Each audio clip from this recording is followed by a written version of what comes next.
Wow. Well, I guess I got to redo this because it didn't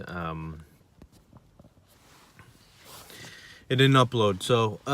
So World Cup is what we're talking about today. Excuse me, I'm here in the car because I'm waiting for my mother and sister.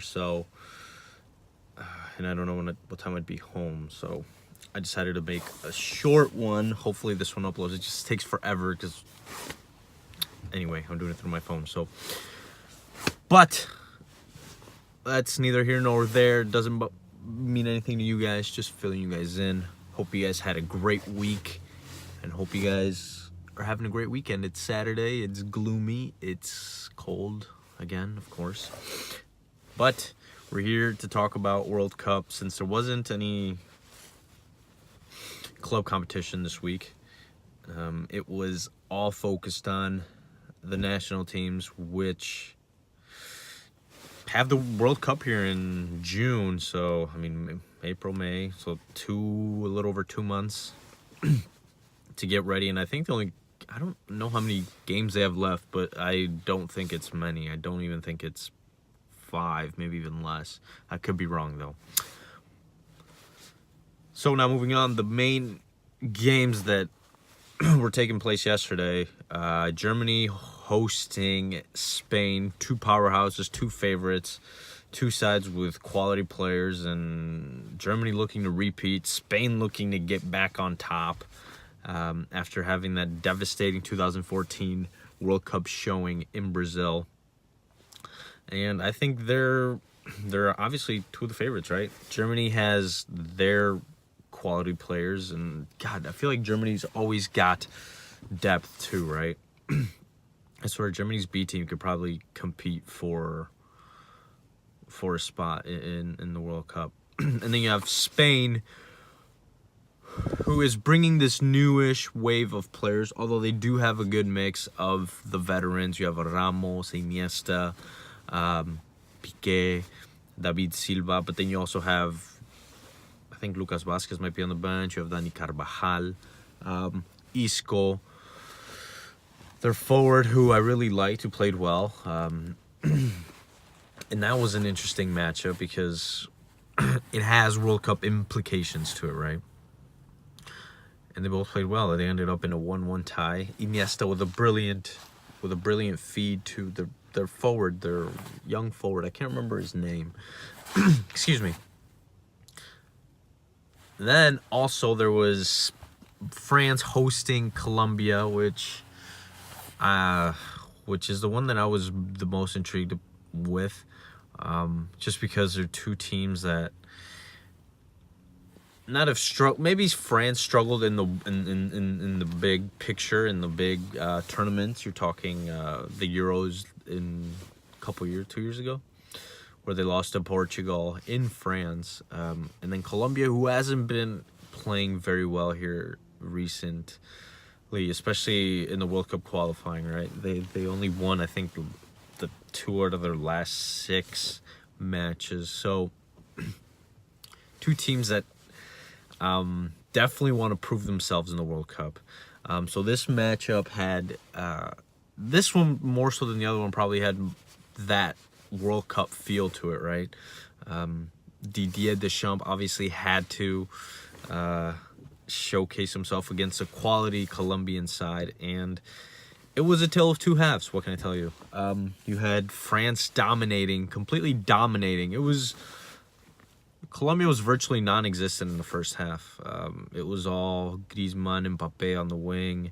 Giroud had a fair share of his shine. Obviously, he scored a goal. And then things turned. Pekerman, Colombia's manager, decided to put 5 midfielders in the second half, right? Decided to change up formations a little bit and see how the 5 midfielders would fare. And it paid off. You're talking about a Colombia side that dominated the second half, controlled the possession in the midfield, and Didier Deschamps didn't have a clue what to do, right? He just substituted man for man. He got Dembele out, he got Mbappé and put him on the excuse me, he substituted him out for Dembele.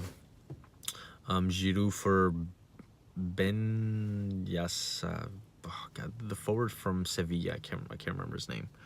Pogba for Matuidi, and it was basically just man for man. I would have thought Giroud would have came out. You would have put Mbappe up top, and then had Dembele on the outside. And I can't remember who was playing the other. Digne and I can't remember. And then you would put Pogba in for Matuidi and try to control the midfield. But what can I tell you? Didier Deschamps just kind of... I think this one was probably more so on him. Just because Peckerman did do his adjustments at halftime. Obviously, they paid off. Then Deschamps just didn't know what to do. I don't know if he didn't know what to do or just didn't do it. But it does give you that sense that if things do get complicated mid-game for France, as it did in that Euro final against Portugal, is Deschamps going to make those tactical adjustments that are going to benefit his side, right? Because I mean, the talent is there. You have a barrage of dudes that can just produce and change games, but can you really put it all together and make your team better, right? Because France is one of the favorites, right? So it's going to be interesting to see what happens with France in the World Cup and with Colombia. I mean, you can't take any credit away from Colombia. They stuck with it, even though they looked dead in the water there in the first half. Peckerman did his adjustments, and then the players played well. Muriel, I think, had a brilliant game. Uribe played extremely well. James had himself a good game. So you can't really take much away from Colombia. But, yeah, like I said, this one had that World Cup taste to it, as did Germany and Spain, right? There was of course other games. You had Portugal beating Egypt in the final in stoppage time with 2 headers from Cristiano. Then you had Argentina beating Italy 2-0. I don't believe Messi played.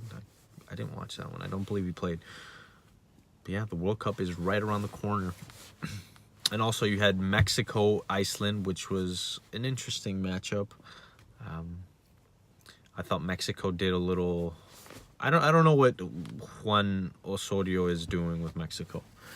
Sometimes he'll come out with a 4-back line. This time it was a 3, and then Layun, who normally plays right back, was somehow a little bit more tucked in, more centralized in the midfield. I don't know.